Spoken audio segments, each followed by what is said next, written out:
Welcome back to the Football Outsiders Fantasy Show. I'm your host, Scott Spratt, a writer for Football Outsiders. It's the Week 14 waiver wire episode. We've got our guy, Derrik Klassen, here as always to offer his scouting perspective on the best waiver wire options for you this week. Derrik, in the pre-show, you were just waxing poetic about the Patriots power game on Monday Night Football last night. Really fun. And so to celebrate your love for power football, we're going to spend half the show today talking about your favorite player, Taysom Hill. Your thoughts? I mean, he is a power quarterback. That is kind of the thing that he does. So at least, at least there's a little bit of something nice in there with my general feelings about Taysom Hill. Okay, good. Glad we got your nice words out of him out of the way, because I think we'll probably spend a little bit more time talking about some of the other side of the coin there. There actually aren't that many waiver wire guys to talk about. It's just shocking to me, but we're into the fantasy playoffs in some formats. I find it hilarious that there are buys this week while some people are in the fantasy playoffs, but neither here nor there. We can probably spend half the show talking about the relevant waiver guys, but to close the rest of the fantasy year as well, Derrik and I are going to do a little bit of Dynasty content, talking about some of our favorite younger players at the skill positions. Today, we're going to draft the top 10 quarterbacks under 26 years old and kind of get into what we like and dislike about those guys. So that'll be the second half of the show, but let's get started first with the Week 14 waiver wire. Before I do that, let me also mention the FO Plus is on sale for 99 cents a week for annual subscriptions right now. It's a limited time offer to get our stats, analysis, fantasy, and betting info. So go to footballoutsiders.com/subscribe or follow the link in the description of the show to learn more. Derrik, the top guy on the list, he may not even honestly matter in fantasy the rest of the season, but I think the chances that he could make it such that it's a relevant pick. I'm talking Sony Michel, running back for the LA Rams. I'm suggesting a 51% FAB bid where he's still available in about a third of both ESPN and Yahoo leagues. Had a huge day as sort of declaring himself a full handcuff of Darrell Henderson, who didn't play last week. He had 24 carries for 121 and a touchdown, also 3 catches for 8 yards. Played 97% of snaps, where his like temporary backup, Mekhi Sargent, just kind of joined the team, only played 2%. So like Michel is a full-on Alex Madison style handcuff, which obviously is great, especially this time of the year. You want to handcuff your top running backs for the fantasy playoffs. But my question for you, Derrik, is there any chance that Michel could pass Henderson? And I'm referring specifically to some words that head coach Sean McVay said last week, talking about how much he liked that Michel was keeping them ahead of the sticks. Is that a concern that fantasy players should have, or maybe even an opportunity that maybe if they can still get Michel on their wire, he could end up being a running back 1 or 2 for them down the stretch here? I still don't really think that that's going to happen. I think it's possible that we end up in a scenario where maybe Michel gets closer to like 40% of the workload and he's like more involved than maybe he was previously. But I think a situation where he completely overtakes Henderson is probably unlikely. I will say, I think Michel looks like he's starting to have a little bit more of his juice back. I don't think he's 100% to where he was, a couple of years ago with the Patriots or whatever, but he's looking a little bit more fluid, a little bit more explosive than I think he had in the past. I just think he still doesn't quite offer what Henderson does in the passing game. He's not nearly as explosive in terms of maybe generating some of those big runs. He does maybe keep you ahead of the sticks a little bit, and perhaps McVay does value that now that the offense doesn't have Robert Woods in the passing game to help them out with that. Because Woods is not only obviously a really good, intermediate, type of safety blanket receiver, he's also a really good blocker. So obviously when you have him in the blocking game, that kind of makes things easier on the running back. Whereas, that was maybe better for Henderson. Whereas without that, maybe Michel is a little bit more valuable, but I think Michel could be definitely a little bit more part of the game plan, but I have a hard time imagining he would get enough work to be like an RB, to where he's like their starting running back or whatever whenever Henderson's healthy. So I hadn't spent a lot of time thinking about it until McVay's quotes and until Michel ended up starting last week with Henderson being out. But Michel is actually number 1 in the league in rushing success rate among running backs with 100 or more carries this season. So it's absolutely the case that he's keeping the team ahead of the sticks. And that kind of piqued my interest. Now, I'll mention that Henderson, I think, was 3rd or 4th. And it's not that unusual for a team with a really good passing attack and a really good offensive line like the Rams seem to have for a lot of their backs to be doing really well. But my point is generally that I don't think Michel is any worse than Henderson as a runner. And he is probably a more powerful runner. He's half a yard ahead of Henderson in yards after contact per attempt. So he's kind of a pile pushing type of back. But I don't know. I agree with you that Henderson's dramatically more versatile, but it's also important to note, I think, that Henderson, he looked really good in the metrics last season before he got benched for Cam Akers. And again, it's just like when you're in an offense like that, it's easier to look good. And so to me, it's enough that I'm going to be like willing to put him on my fantasy benches to see what happens. I think I would have been doing that anyway with Henderson potentially being hurt. I don't know if he's going to miss another week or not, but I'm definitely going to do it here because I feel like you do have at least a small chance of him getting into the mix and maybe getting 10 to 15 carries for the final stretch of the season this year.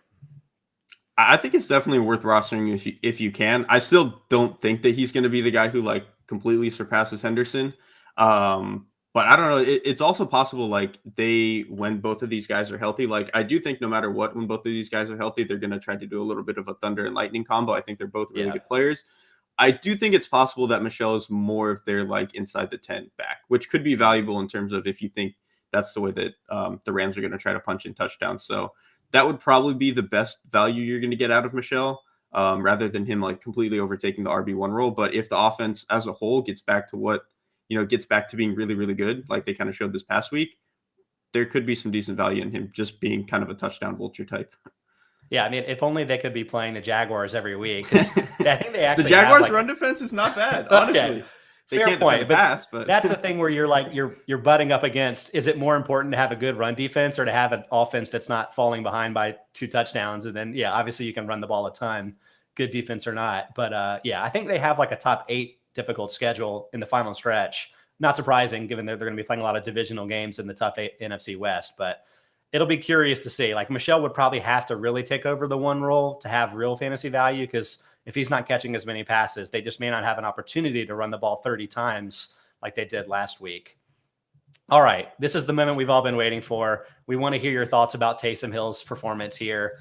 19 for 41 as a passer, 265 passing yards, half of which came on that garbage time touchdown late to Deontay Harris, who, by the way, he's going to be suspended 3 games. He lost his appeal for his DUI thing. So like he's pretty much done for the year too. Saints already with major issues at wide receiver, including Michael Thomas being out for the rest of the season. He threw 4 interceptions, bearing the lead there, but also carried the ball 11 times for 101 yards and finished 4th for the week among fantasy quarterbacks. So Derrik, this seems like a classic case of the fantasy player is better than the real life player, but why don't you give us your scouting opinion of what you saw from Taysom Hill last Thursday? I've never had more trouble separating the player from like the fantasy option than Taysom Hill. It's insane. He is so bad at playing quarterback. It's like they can't do anything. And like part of the value with Taysom Hill, I don't know, 2-3 years ago when Drew Brees was the quarterback, was supposed to be, Drew Brees can't throw the ball deep, so Taysom Hill has a little bit better arm. He can start pushing the ball down. We can do these shot plays and stuff. He can't even do that anymore. Like he's not throwing the ball well deep. Some of his other value was supposed to be like, he's not going to turn the ball over as much as Winston. That obviously wasn't true. He's kind of a numbskull and gave up the ball a bunch of times. So I don't know, man. I just think he's not accurate. He's late on pretty much every throw that he makes, even if sometimes he's accurate enough to still make it work. I think he manages the pocket like a numbskull. He's just kind of athletic enough to still get out of the pocket sometimes and make some stuff happen. Obviously a really talented runner, kind of in the same mold as like a Jalen Hurts, but he's maybe not as fast, but he's kind of that like bigger, stockier body, really good on like QB power, that sort of stuff. So I think that is going to be more in the game plan if they can get it. The problem is just going to be, not falling behind on the scoreboard, which the Saints do have a good defense generally, and they should be able to do that they should be able to keep up against most teams. So I don't know. He probably still is a good fantasy option, but I just think he's a very bad player. So I'm going to play devil's advocate, and I don't even think that's quite the right term, because I think having watched Cam Newton for so many years, I feel like I'm like more naturally open to the idea of a non-traditional quarterback kind of making it work for his real team. And I do wonder whether Hill can do that. Let's start with the most obvious part of that, which is that he kind of smashed his middle finger on, I think it was a defender's arm rather than a helmet, but basically suffered the Russell Wilson injury and ended up wearing a splint on his middle finger through most of the game. I would say like the final 3 quarters. And like he couldn't really work the ball down the field at all. But like how much of that do you think was Hill's injury specifically? And how much of it is that the way that Hill has always been? I mean, the injury definitely made it worse. I don't think anybody's going to deny that, but like he has never been good to begin with. Like the only decent game he had as a pro was like almost every passing attempt he had was like on rollouts, or like he was immediately throwing in the flat and stuff. And like, if they can get into these game scripts and against certain defenses where they can get away with that, sure, he's going to be able to have a decent day and score. But like in these games where he has to do any degree of legitimate drop back passing, he's screwed. Like he just doesn't do it. Like I said, he's late on everything. He hitches like 4 times when he doesn't need to. Like it's just, he just doesn't really know how to play the position in any sort of traditional manner. Well, I'm glad you brought up the game script angle of this, because like weirdly, I kind of respected what he was doing in the fourth quarter, which is like, this isn't going to work, but I'm still going to throw up these prayers. Because it's like the Saints were losing. They didn't really have any other option. So he was like, I'm just going to take these, you know, kind of crazier throwing attempts that aren't going to work and try to come back. And then that led to a bunch of interceptions down the stretch, and they lost worse than they were going to lose otherwise. I thought that was kind of interesting. But like the devil's advocate side of this was really game script related. So like the Saints, they saw pressure on 27.9% of Hill's dropbacks. If you just made that the rate for the full season, that would have landed the Saints 10th worst among offenses last year based on Sports Info Solutions charting. And last year they were actually 4th best, 19.4%. So it's like, maybe the Cowboys are a really good pressure defense. Maybe the fact that Teron Armstead and Ryan Ramczyk weren't there was a big deal. And like, they're, I think, probably going to be coming back in the next couple of weeks from their knee injuries. So like, could this go a lot better when they play, say, for instance, the Jets next week? I feel like yes. And so like, that's really where, and again, I'm probably talking more about fantasy than I am reality, but like it could be a different type of equation next week where he could still be doing this, but maybe not turning the ball over as much. Don't you think so? Yeah, I mean, I think there's definitely going to be situations against these more favorable defenses where this works. I also would say, like last year, to your point, like the Saints' offense around him was way, way better. The offensive line was a lot healthier, and it was a lot sturdier than it was, which kind of made his issue of constantly hitching in the pocket like a lot less dramatic, because that room was always there anyway. And also just the pass catchers were a lot better. Like, I mean, like they just had, I mean, obviously Michael Thomas and like the rest of the guys that they had were a lot better than what they're dealing with now. So, and I just don't think he's good enough to make up for that in a real life sense. But again, to your point, like Sean Payton is one of the best offensive minds in the league. And if you can get against, you know, a defense that's not a top, 8 unit, the way that Dallas is, and to your point, a really good pressure unit like Dallas is, like those dudes can get home, both on the interior and the edge, and even the way they blitz is really impressive. So like, I think to your point, against these defenses that aren't going to get to Hill as consistently, probably a pretty good scenario to play him.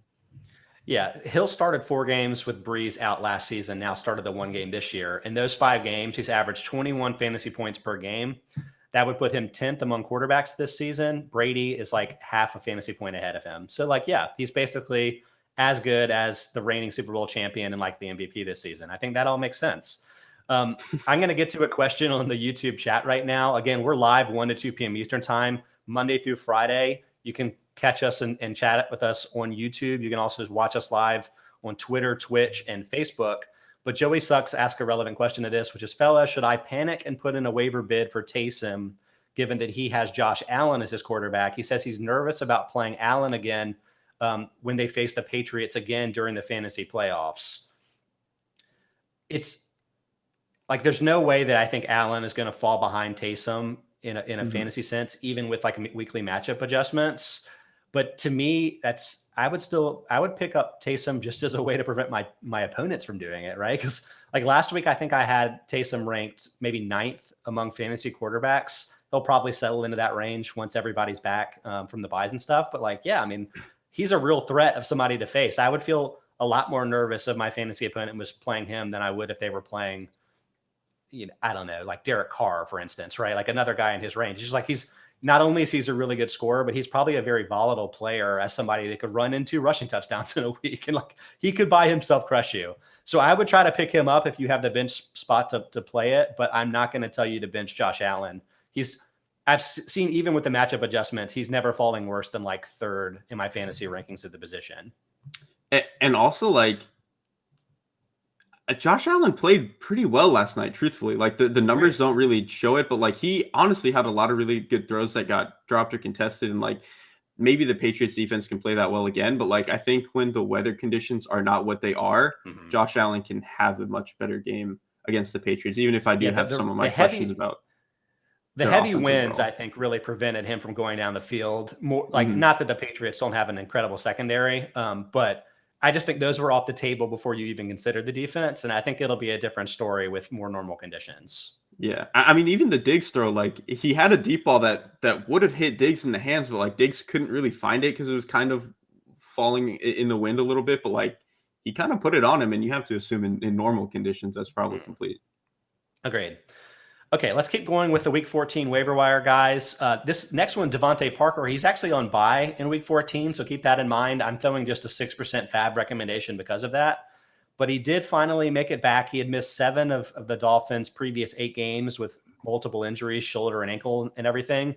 But I think you feel pretty good about the fact that going into the fantasy playoffs, he's had this game before the bye and was able to play 71% of snaps, had 5 catches for 62 yards.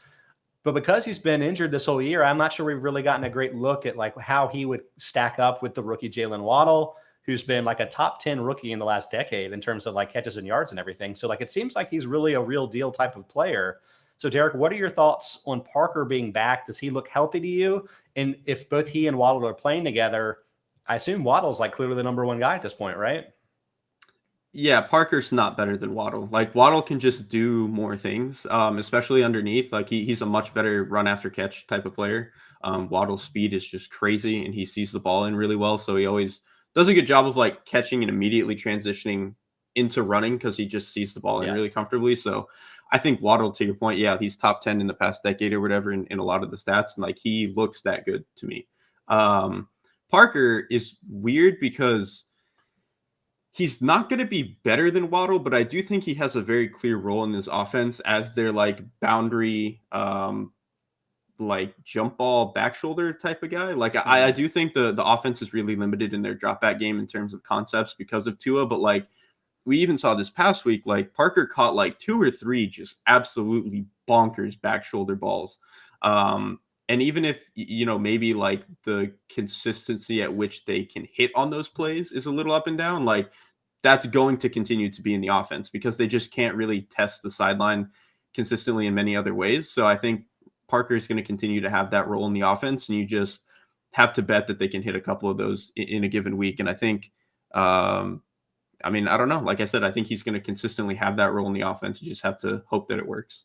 So it's interesting. I'm glad that you brought that up because there's like a full season stat that Parker has 7.8 targets per game this year in the games that he's played. That makes him tied 21st among wide receivers that have played 5 or more games this season. But most of those games came before I would say the Dolphins figured out. That's probably Mhm. not the word you would use, but like settled on their RPO heavy type of offense. And like, you think that number would go down with Parker back at this point of the year with that type of offense, or it sounds like you think that maybe Parker really still has like a clear utility to that style of offensive approach. I do think like he isn't that important when they do the RPO stuff. Like Waddle is the guy for that. Even Gesicki, really, they actually got him involved on a lot of those. Yeah. But I would say like you still have to like legit drop back like half the game at least. And like Parker is still their best outside guy for that. Particularly on the boundary, like I said, with a lot of these like maybe stop routes, comeback routes, back shoulders, that sort of thing. So like I think even if he's not going to be involved in a lot of their more explosive plays that they try to hit on these RPOs, like the run and catch type of stuff, I still do think he has a very clear role as like the outside safety blanket type of guy. It also to me seems like there's a kind of a fantasy quirk of the offense where it's like even though Tagovailoa is not throwing for more than like 250 yards in these games with a really like careful type of approach, he's throwing a lot of pass attempts, right? Because Mhm. one, it's very low depth, but it's kind of moving the sticks type of an approach to the offense. So if he's going to be throwing the ball 45 times, basically using those RPOs as the running game of the team, and they never really run from them, right? Because they don't have an offensive line that can really run block. So it's going to lead to a lot of PPR type points, I would say, for basically all of the pass catchers in the offense. So I like it from that perspective. And for me, Parker is one of the few guys on the wire that you could potentially actually grab as a flex option for you in the fantasy playoffs. So I would advocate for that. But again, keeping in mind that you won't have him next week because the Dolphins are on bye. All right, we've got 2 more receivers to discuss on the week 10 or the week 14, I'm sorry, waiver wire before we get to our dynasty quarterback draft here. The next one is a guy that just came off of injured reserve. I'm not sure if that means he's going to play this week. It means the Titans have a few weeks to activate him. But Julio Jones, I mean, I feel like Jones kind of famously, what was it? I think he fell maybe 4 yards short of having 6 straight seasons of 1,400 or more receiving yards. I mean, I think he would be on the short list of the best skill players from the last 8 or so years in real football. But this year just hasn't gone the way that I think the Titans expected. A lot of it's probably been injuries. But even when he's played, it's just been a 17.8% target share. That's 46th among wide receivers. So he's like barely really even been a fantasy option even when he has played. Derrik, what are your thoughts? Like, do you think that Jones has maybe kind of lost a step, so to speak? I think he's either 33 or 34 years old, so it's pretty old by wide receiver standards, but maybe it's injuries. I don't know. Like, what's your read on Jones and then his involvement with the Titans offense in general? I do think he lost a step, and I think we started to see that a little bit last year. But the thing is, like, a 90% Julio Jones or whatever is still like a top 12 NFL receiver. Like, he's still really, really good. I just think the problem this year, to your point, is like some of the other injuries that have kind of added on to that have kind of made things tough. I also think just like the constant discombobulation of the offense with different injuries, whether that's like, injuries to himself, so he's not getting as many reps with Ryan Tannehill, which I think is really important, especially in this offense that is so like play action right over the middle of the field driven, where like you have to just have the chemistry to know where your guy is settling over the middle of the field in those windows, and Ryan Tannehill just has to trust that it's going to be there. It's hard to have that trust when you just don't have as many reps, and especially the fact that he's been gone, I think, is hurting that a little bit.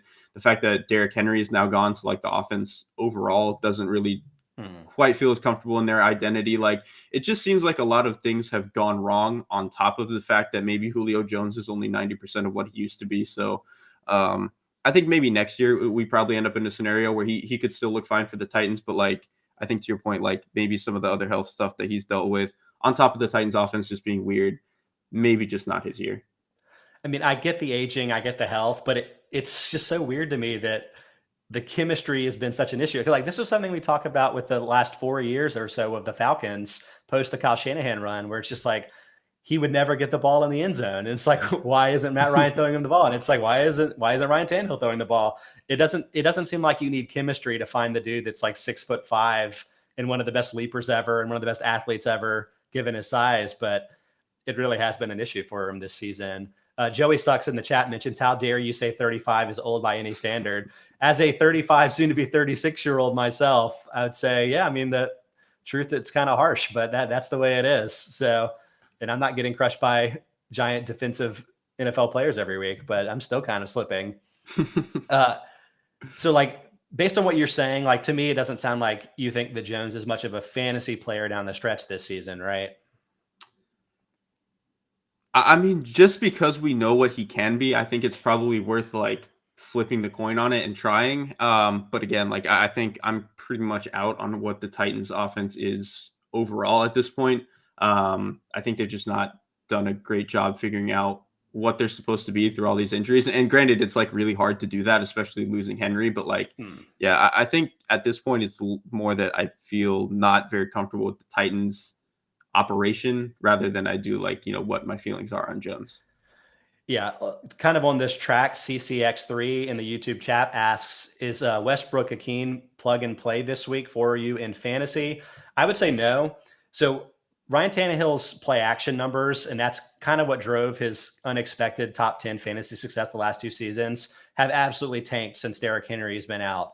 And like, while we often say at Football Outsiders, you don't have to run successfully to actually have a successful play action game, it's clear to me that defenses have started treating the Titans offense differently, not having Henry. And to me, that just sabotages everybody involved. And I just wouldn't be starting anybody, but if once AJ Brown's back, okay. But like anybody else in this offense, including Julio, I'm just not eager to start. And frankly, the Titans have kind of been going out of their way to try to find other guys at wide receiver. Like, they put Marcus Johnson as sort of the number 1 guy for a hot minute until he got hurt too. So I wouldn't even trust Westbrook to be the number 1 receiver, even if these other guys were out. So I would stay away from everybody in the passing offense, Tannehill included, by the way. I don't think he's a top 15 quarterback right now for fantasy. Okay, Derrik, we got one more guy to hit on from a waiver wire perspective. KJ Osborn, wide receiver for the Vikings. I'm suggesting a 1% FAB bid, so not too aggressive. Osborn was actually on the radar earlier in the season as a fantasy option when he was being featured a lot from the slot, kind of unexpectedly.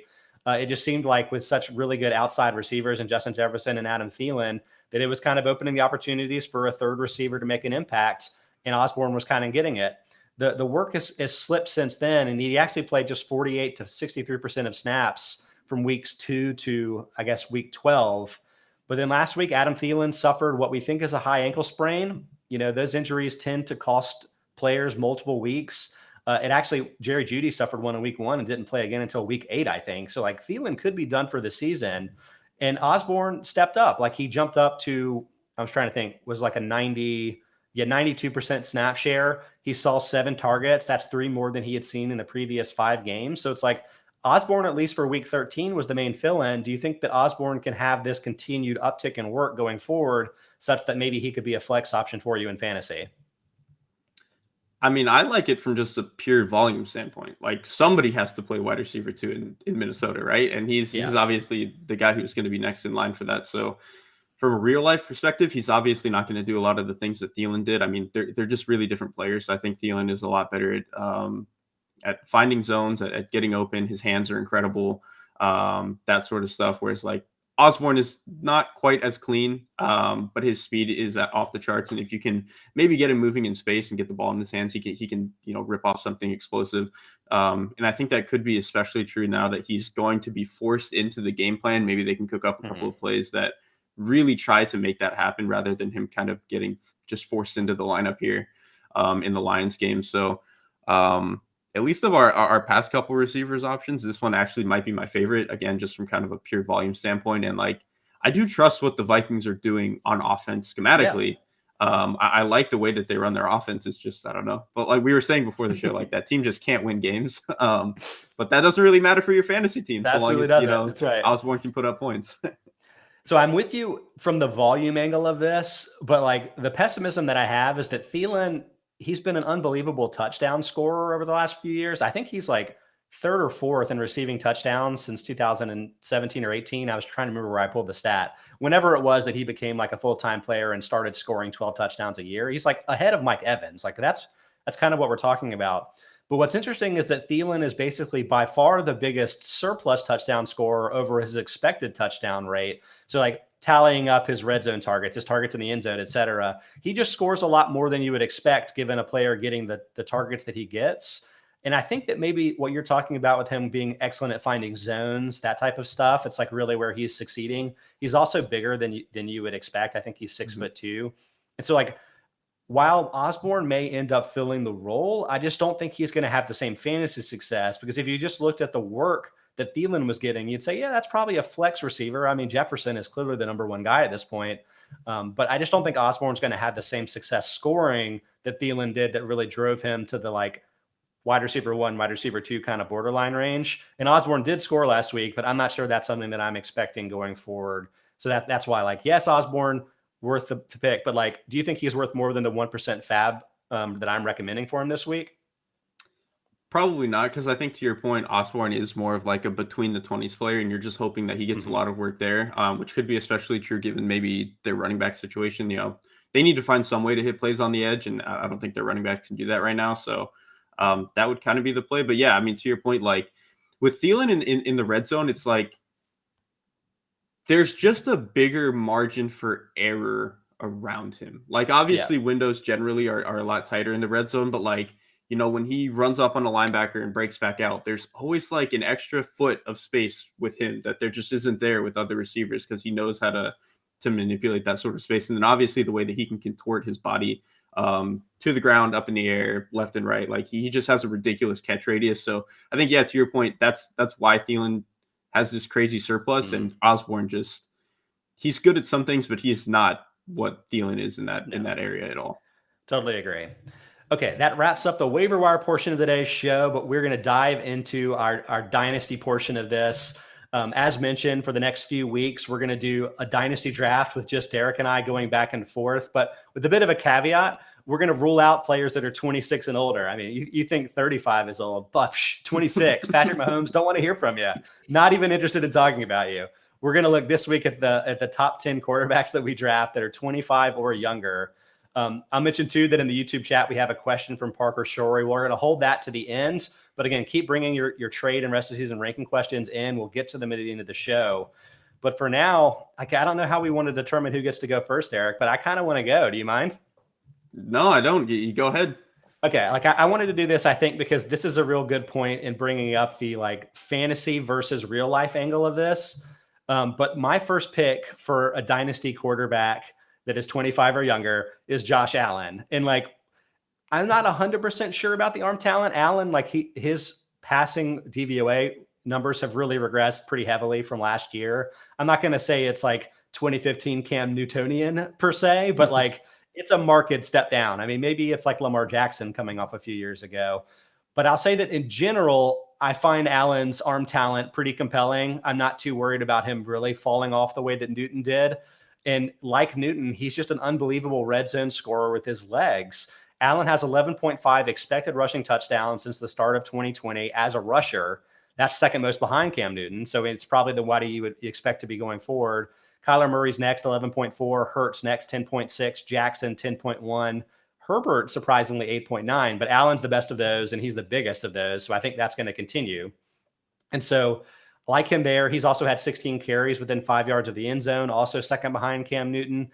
So to me, like there's a fantasy scoring angle to this where I don't think Allen would be my first choice to start a real team with necessarily, but I think he's the number one dynasty choice among the young guys. I actually would have also taken Allen at this spot for kind of the same reason. Yeah, like he wouldn't, if it was real life, he'd probably be my fourth option or something here. But yeah, I mean, he's just the rushing value is insane. And like, honestly, I've come around a little bit on Allen as a passer. Like he does enough to where, you're going to consistently get the explosive plays out of him. And I think the boneheaded plays aren't there as much as they used to be. So I don't know. I think really more of the issues I've had with the Bills passing game has actually been not because of Allen this year. I think it's been the play calling and the offensive line. So I think if they can get that sorted out, he's gonna keep scoring a lot. Anyway, I'll get to my pick. Yeah, please do. I'm curious who you're gonna pick here. It's definitely between I don't know. I think we probably have the next three players lined up here. But for me, I'm gonna take Herbert. And maybe this is me just leaning into a little bit more like the real life player than fantasy option, but like I still think he can be a really effective runner. He's really effective as a scrambler when he gets to that mode. They don't use him as a designed runner too much, but when they do, I think he's really effective. And that could be something that they want to open up more in future weeks or in future years, whatever. But I think just as a passer, like he might be like, I don't know, like, he's playing as the best passer in the league right now. Mm-hmm. Like, I truly believe that. Just the way that he manages the pocket is unbelievable. The way that he plays around bodies when he's under pressure is insane. He has this like ridiculous calm demeanor about him. And he obviously, I mean, he might be able to throw the farthest in the entire league, even more than Josh Allen. Like, I think he just he can kind of do everything. And I really trust Brandon Staley as a coach. And I think for whatever reason, now trust the Chargers front office a little bit to build the right offense around him moving forward, that he's going to be able to continue to be like a really, really high scoring player. Yeah, I mean, you mentioned that this wasn't as much of a fantasy pick, but I mean, I think it kind of is because, again, I mentioned Herbert, 8.9 expected rushing touchdowns since the start of last season. He isn't running around like Lamar Jackson out there, but he's getting those Josh Allen-y type of rushing touchdowns near the goal line, not to the same extent. But when you're pairing it with his other arm talent, it's kind of an outrageous combination. Herbert was my second pick as well. I'll mention, too, that like while we think of him as being this huge downfield guy, 7.6 yard average depth of target last season, down to 7.3 this year. It was actually 7.1 before last Sunday's game when he had an over 10 yard average depth of target. That's not necessarily a criticism per se. It's just to point out that like it seems like there might be room to get more explosive. And I'm hoping that Sunday was a sign of that. I know that there's been a big talking point about how it's a little bit too conservative with the Saintsian type of offense that may not fit Herbert, but like Herbert is having outrageous success right now and has, I think, room to develop. Just as a comparison, Patrick Mahomes was 8.3 average depth of target last year. And so like, I think Herbert, it doesn't have to get extreme, but I think there's room to get more explosive and could lead to even more fantasy success than we're seeing right now. Yeah. We're getting some really great. Go ahead, the last thing I would say too is like they just don't have speed to do that. Like all their deep stuff is like jump balls, which it can work. But like I think, like I said, once they maybe get a speed guy in there next year, to your point, these explosives are going to happen.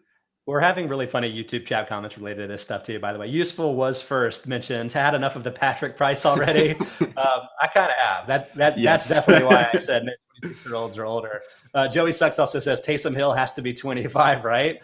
And like, it's funny. He's in his 30s, but like, what he did the Mormon mission, right? Like, he's like 27 by Mormon years in the NFL. So like, I'm not going to criticize Hill too much for that.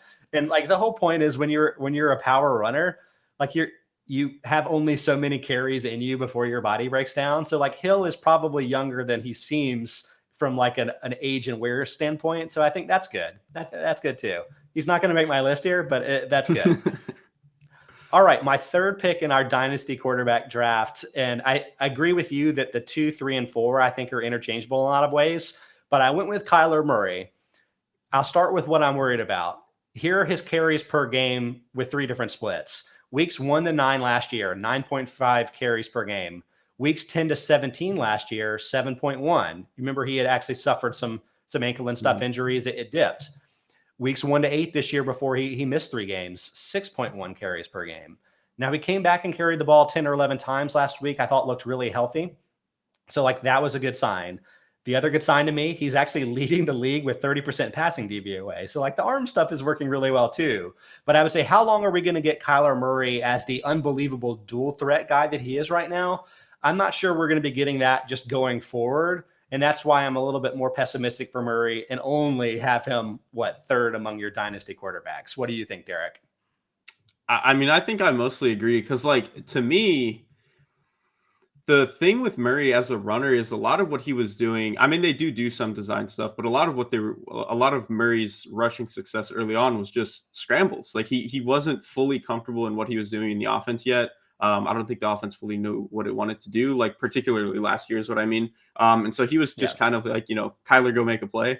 And he was doing that a lot with his legs. And I think the more he gets comfortable in the league, in this offense, he's become more comfortable as a passer. And to your point, he's still going to have these games where he does rip off 10 carries, like last week or whatever. But I think the more he settles into being a passer, the better he's gotten at it. And the more he's not needed to really just break the pocket and use his legs.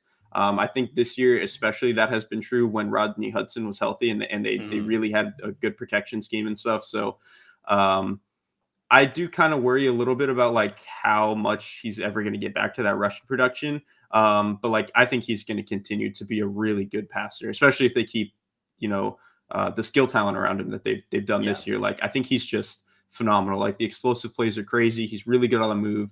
He's gotten a lot better at like, quick game. You're just standard, like, passing stuff. So, I mean, he's as good as anyone in a real life sense. And so I think he's going to continue to be a pretty good scorer too. Great. All right. You're up with the 4th dynasty pick. Quarterback's under 26 years old. I think this one, this one's easy. It's got to be Lamar Jackson. He's just the rushing. Why he's different runner than Murray is like you don't really design the Murray offense to be run-centric. With Lamar, he's so good at it and so special at it that you do make the offense to be run-centric and you really get him involved. So I think he's going to continue to get a ton of carries, both in the red zone, between the 20s. As a runner, I think even at least for the next 3 years, like, there has to be a point eventually where that's going to slow down. But I think for the next, 3-4 years or whatever, he's still very much going to be able to do that. And then as a passer, like, I don't think he's quite what Murray or Herbert or some of these other guys are yet. But like, I think he's at least like what Allen is. And I think the problem, the difference just between Allen and Jackson right now, the Baltimore offense is just one of the worst designed, I think, in the league. Like they just don't give him very many easy throws, whether that's, screens or just even in their design dropback stuff. They don't have a lot of available checkdowns for him. Some of their protection stuff is just like abysmal. And honestly, I just don't really love their pass catchers right now. Like those dudes just drop a lot of passes outside of Bateman, who for whatever reason, they just aren't playing as much as they should. So I know that they scored a touchdown to end the game last week before the 2-point failure, but he wasn't even playing. DuVernay was. It just doesn't make sense to me. And like DuVernay is like an okay player at certain things, but like he's not better than Bateman is. So my question with Lamar would just be like, how are they going to fix this offense? And like, are they going to fire Roman? Are they going to be able to fix the offensive line in a hurry? That sort of thing. Like, I trust Lamar, the player. I don't know how much I trust this offensive structure right now. I mean, they have so many important players on injured reserve, a lot of them from the offensive line. Like, to me, I'm kind of giving everything a pass right now. And that's why I had Lamar fourth too. And I'm worried that I'm a prisoner of the moment to have him that low, because I wonder what this is going to look like with better personnel around him. But the thing that I'm worried about as of late is that teams are blitzing Jackson a lot more than they had been previously. So last year, 22.2% blitz rate. That's low. You expect it to be low because Lamar is an unbelievable runner. You expect to get burned when you bring extra pressure. But this year, as of a couple of weeks ago, I don't have this updated, but 31.3% blitz rate was the fourth highest among quarterbacks. When blitzed, he's bottom 5 in EPA per play. And when he's not blitzed, he's tied for first with Aaron Rodgers. Like, if you don't blitz him, you're facing Aaron Rodgers. If you do blitz him, you're facing Mike White. I mean, it's like a crazy split. And I know that Jackson pretty much every year has like answered whatever the latest concern about his long-term viability is. This year, he's completing a lot more passes outside the numbers and deep. So great. Like, he's developed as a passer. But like, what do you make of the blitzing success here? Because to me, it's so weird that it's an effective way to play him. I think to me, it's just their offensive line is so bad that like they are never getting these things blocked up. Whereas like in previous years, if you blitzed Lamar and, you brought 6 or whatever, like they would get enough of it blocked up that maybe you only had one free guy and like Lamar could find something. He'd be able to escape the pocket. Like now when you bring 6, 3 guys are getting loose constantly and there's nowhere for Lamar to go. So I think to me, that's the biggest issue is like, they just can't block it up at all. I think they probably have like a bottom 3 offensive line in the league. I mean, maybe bottom 4. Them, Miami, Carolina, and Houston are probably like if you don't the Mount right now. That's like the Mount Rushmore of horrible offensive lines right now. What's the opposite of a Mount Rushmore? Yeah, I don't know, but I mean, maybe we can coin a term. But yeah, so I think he's just battling that right now. And again, like it's just a matter of how much they can turn that around in one offseason. Some of it's going to be just getting guys healthy like Ronnie Stanley and stuff. But some of it also is like they just need better players, like straight up. Yeah. I was asking Mike Tanier about this too. And like his read of it was a lot of the blitzing success is happening up the middle. And it's like, again, they're injured all over the line. But if you're bringing edge pressure, that's a lot easier for Lamar to step up through and escape and then get into the open field. But when you're just crushing guards and centers and like fighting through the pocket straight on, it's tough for Lamar to get out of there. And so like that's to me where I'm like, let's see this with a better supporting cast. And I think Lamar could continue to have a ton of fantasy success. All right, let's keep going. We're going to spend all day doing this. My 5th pick in the Dynasty quarterback draft is Joe Burrow. And it was the big debate, I would say, going into last week, whether you would want Burrow or Herbert for your team because they were playing each other. And, I saw you on Twitter. I was agreeing with what you were saying, a lot of it, which is that like Burrow was actually making a lot of great plays and getting absolutely sabotaged by like Jamar Chase bouncing his should have been 70-yard touchdown pass off his chest and becoming an interception. That kind of summarized a lot of the day. And frankly, I might prefer to have Burrow too. Like, I think it's a real debate, but in my mind, from a fantasy perspective, it's not a debate at all. As I mentioned, Herbert brings a lot of value with his legs, especially with those close-in touchdown looks where it's like he's going to run for probably 5 or 6 rushing touchdowns per season, especially after what Burrow went through with his knee last year. I just don't think it's going to happen anymore. And his like rushing, his carry percentage is down markedly from last year. So like you kind of need Burrow to become Peyton Manning to have that kind of elite fantasy potential. And you know what? I don't think it's impossible, but to me, that's what really separates him from the top 4 of the list. Something else that I'll mention with Burrow that's interesting, 23 passing touchdowns this season, but 16.1 expecting passing touchdowns. That 6.9 touchdown surplus is the first among quarterbacks. I bring up expected touchdowns a lot, more with skill players. With skill players, it's really obvious that stuff tends to regress over time.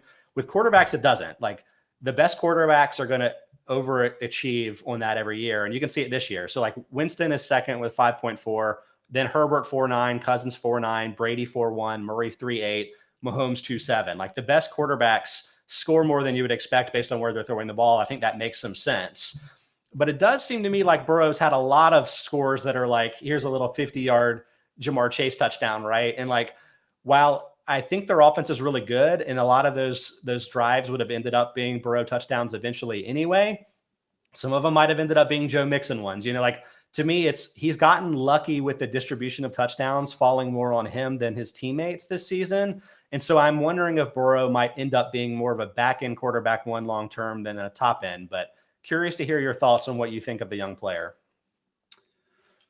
I'll kind of talk out of both sides of my mouth here. I do think like the surplus thing is in part because he's gotten unbelievably lucky on some of these explosive plays. He has done a lot better throwing deep this year than he did as a rookie, but like there was the one against like the Packers where like Darnell Savage would have like completely swiped the ball, but as he like reached out for it, the ball literally went like under his armpit, and like I think Chase caught it and ran it for a touchdown, which like you can't bank on that happening all the time. And like I feel like they've had like 5 of those type of plays this year. So I think to your point, he's kind of gotten a little lucky. What I would say about the Bengals is that I think they're going to always have to be a pass-heavy offense because of the way that Burrow operates. He's not the strongest arm guy, and he's not a guy who wants to be like this heavy get under center, play action, throw over the middle of the field through tight windows. Like that's just not what he is. He wants to be like an NFL version of the air raid type of passer where he's in gun a lot, he's in empty, he can see all these things. And I think that necessitates a heavy passing offense. So I think from that angle, you're going to get a lot of value out of Joe Burrow, and you just have to hope that they can, kind of like Lamar Jackson, fix the offensive line enough that they can do that better between the 20s than I think they have for most of this year. Yeah. Is that who you would have picked now? I mean, you can tell me now that you're up with the 6th pick. Mine would have been Burrow, because I think Burrow is clearly a tier below the other 4 guys, but he's also, I think, a lot safer than a lot of the other guys that are going to go after him. It's about to get, I'm not going to say rough, but like it's about to be like, wow, we're kind of into the question mark territory already. It's real here. Coin flippy at this point. This is where it gets really tricky, because it's kind of a matter of like, do you want the safest guy, or do you want the guy who I think could have the highest ceiling? So I think, to me, I actually want to take Justin Fields, which is probably a little extreme. I'm banking on the Bears firing their coaches and hiring a good offensive coach. I'm banking on them fixing their wide receivers, a little bit. And I'm also banking on Justin Fields to have some continued development. But I don't know. I really loved him as a college prospect coming out of Ohio State. I think he's looked a lot better than his numbers indicate as a player this year. And he's obviously going to have a lot of the rushing value. Like that's kind of been what he's been really good at this year. Both as a designed guy and as like a scrambler. I think he's just a ridiculous athlete for his size. So I don't know. I think the rushing kind of gives him a high floor. And if we can hope to God that they hire some decent coaching and get another receiver in there, that this could be pretty decent. All right, let me throw you out the cautionary issues here, right? Negative 38.4% passing DVOA. Not the worst. Zach Wilson, negative 38.9%. Percentage points better than Zach Wilson, but second worst. And like, let's look at the recent quarterbacks based on their rookie season passing DVOA numbers. It's not a good company to be in, I would say. I'm going to go from the top. Notable guys from the last 5 or so years. Prescott, 31.6. Deshaun Watson, 23.1. Herbert, 10.2, Baker, 8.1, Kyler Murray, negative 3.1, Joe Burrow, negative 7.3. All pretty good, right? They're at least 10% worse or better than an average NFL quarterback as a rookie. So like, that's a good sign. It's getting a little dicier now. Tua's next, negative 8.5%. 3 weeks ago, they were ready to run him out of town. You may still be ready to run him out of town. Carson Wentz, negative 12%. He did get run out of town. Sam Darnold, negative 15.2%, going to get run out of multiple towns. Mitchell Trubisky, negative 16.8%. Daniel Jones, negative 19.2%.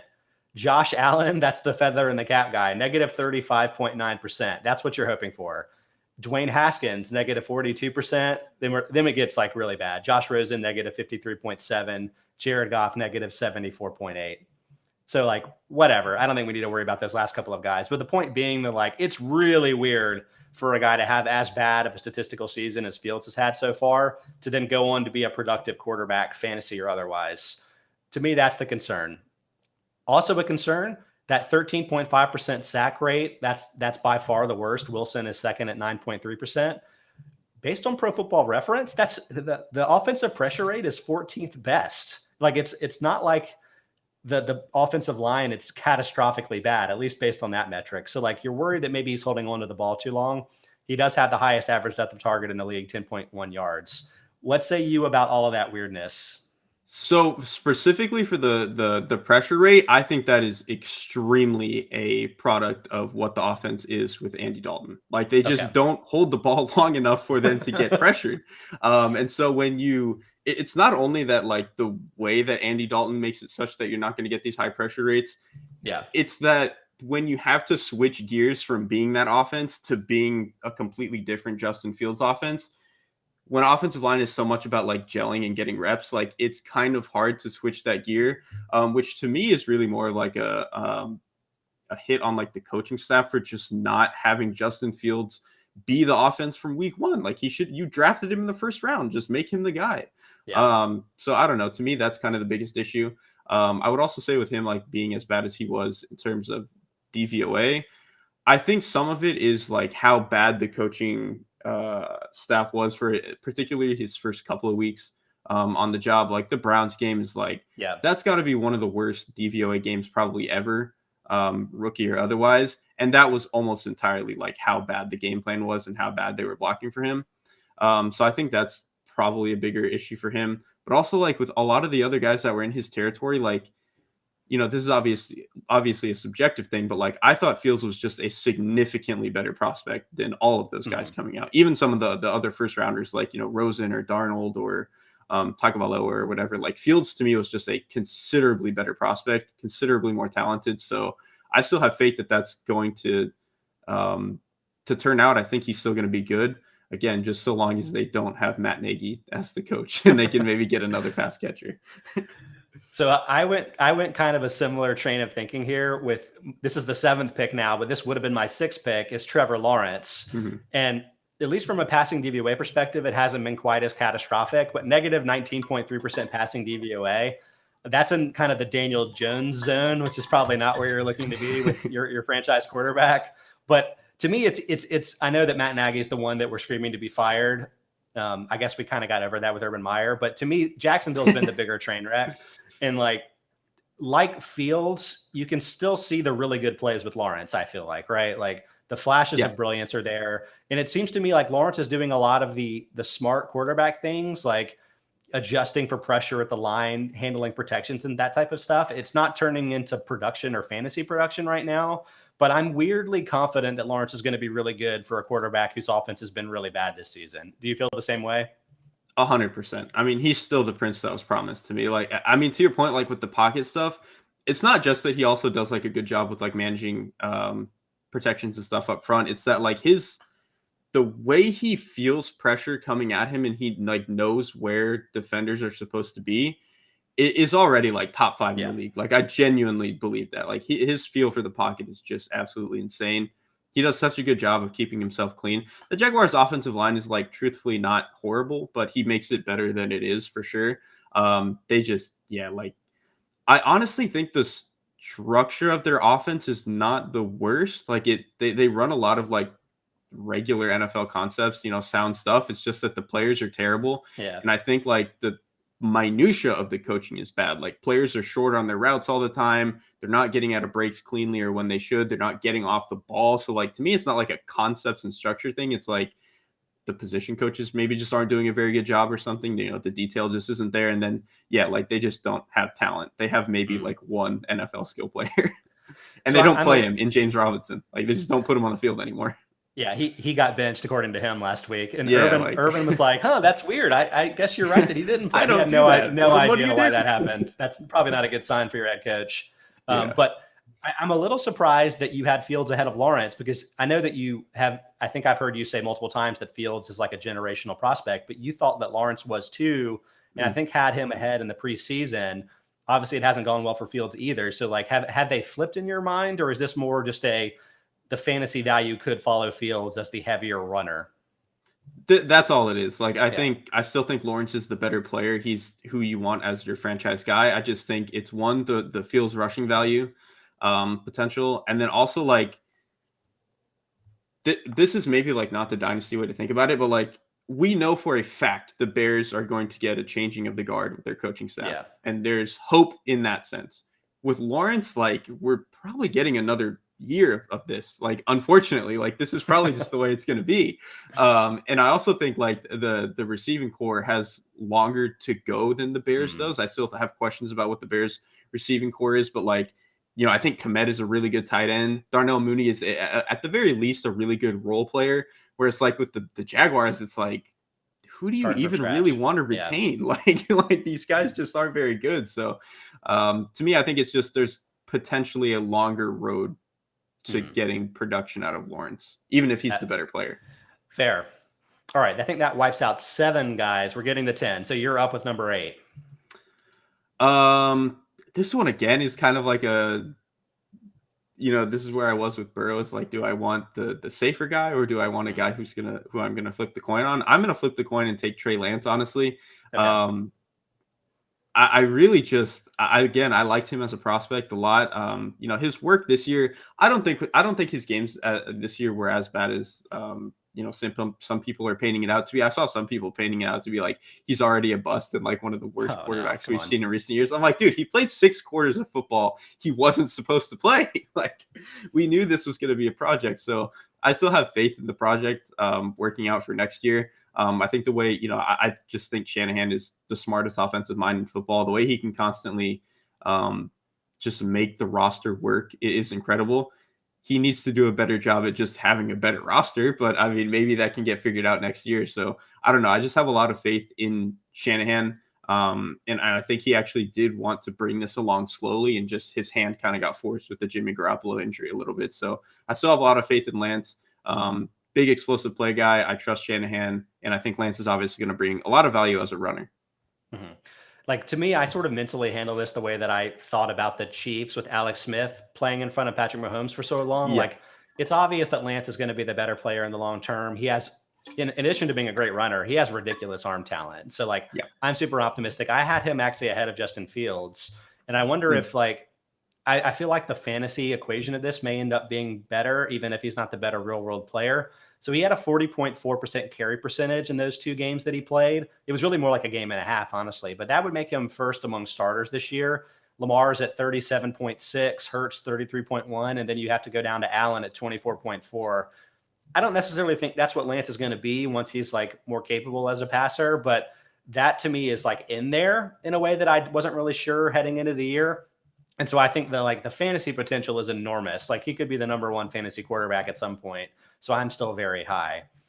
The name that I think is probably going to surprise people at this point is that now that I'm picking him 9th is Jalen Hurts, who's been like a top 5 fantasy quarterback so far this season. Has been really good as a runner. I think that's buoyed his value. The question is really like, do you think he's going to stick as a starting NFL quarterback in the long term?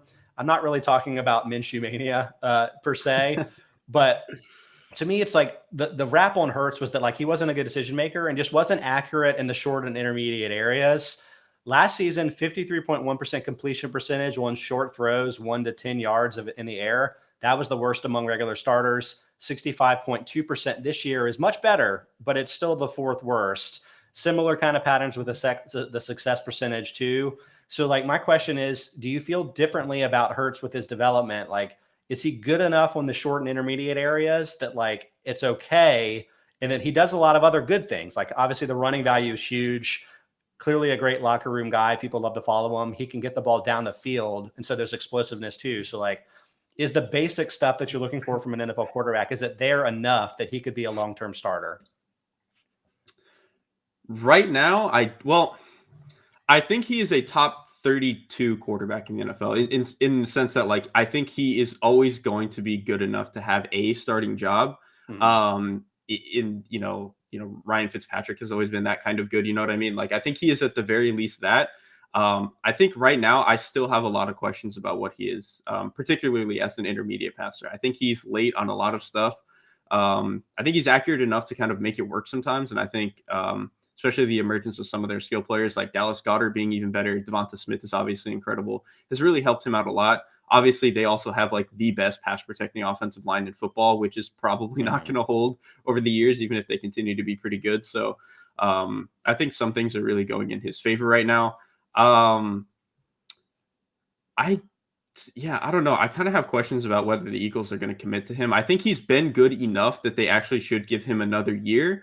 And I would say that like Hurts has consistently gotten better at something every year, going back to, even his days at like his freshman year at Alabama. He's consistently gotten like a little bit better. So you hope he can do that again. And then also like I think he's just better than any of the draftable quarterbacks right now. So like might as well give him the keys again. And to your point, like he's a great locker room guy. Everybody seems to love him. So he was one of the two guys I was between at this spot. And so I actually I think it's like a perfectly fine pick.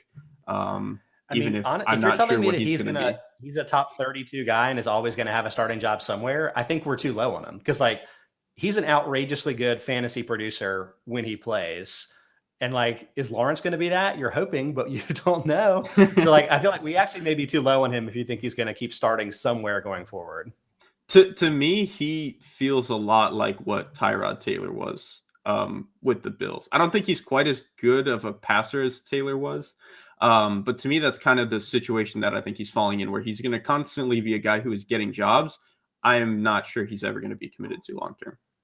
The difference being that like he has just been so much better from a fantasy perspective than Taylor ever Yeah. was. And like, to me, that's the big difference. All right, we got one more guy here, and this is where honestly I think it gets really interesting. I feel like there are a couple guys you could go with here. Curious to hear your thoughts. Yeah, I'm going with Mac Jones. Okay. Even if I still have questions about what he can be in terms of generating explosive plays, in terms of, how much do you ever want to give him passing volume, just with the way that the offense is going to have to function with him, like yada, yada, yada. Like, I still think he's going to bring such a high floor, and I have so much faith in Belichick and McDaniels that they're going to constantly give you something, and you just have to bank on, them getting a little bit better at the wide receiver room next year for them to be able to just manufacture some explosives. So I think the floor on Mac Jones is just so high that like, even if a couple of these other options might have higher ceilings, theoretically, like I don't trust that many of them are going to get there to begin with. But like Jones's floor to me is just so much higher, both now and in the long term, I think. So I was debating between Jones and one other player. I'll mention again, Patrick Mahomes is ineligible because he's 26. I think Joey Sucks in the chat said it's about time for the useful Baker. Baker's actually 26 as well, so he's ineligible. I don't think I would have considered him anyway, to tell you the truth. Zach Wilson, are we out on him? I feel like we are, right? I know that's sad, but I think we're already out. I'm like, he's still going to get like another chance, whatever. But like, I already didn't love Wilson as a prospect, like relative to where he went. I still thought he was like a fine first round gamble, and I still liked him more than Jones. But like the deal with Jones was like, we know what he's going to be. He can be a B level starter, blah, blah, blah. Wilson was obviously more of a coin flip, but I think with how bad he has looked, both on film and in the numbers, and then just with like how much I really don't trust what they have in the coaching staff and front office, like it's going to take a lot for this thing to work for Wilson and the Jets, I think. Yeah. So Daniel Jones is also an option. I ruled him out. Like, I think now that the Giants are going to fire everybody, it seems like I can't imagine the new regime not bringing in a new quarterback year one or two. So I just don't think Jones has long to be a starter in the NFL. Jordan Love, I don't know what to think. It obviously went really badly in his substitute game this season, so I'm not exactly, super excited about the situation. So to me, for the 10th spot, I was debating between Mac Jones and the player I went with, who you're not going to like at all, is Tua Tagovailoa. So like, obviously the offense is weird, right? It's RPO heavy. You would say it's not an NFL offense. But I'll say that Tua has a 3.2% completion percentage over expectation per next gen stats. That's top 6 in the NFL.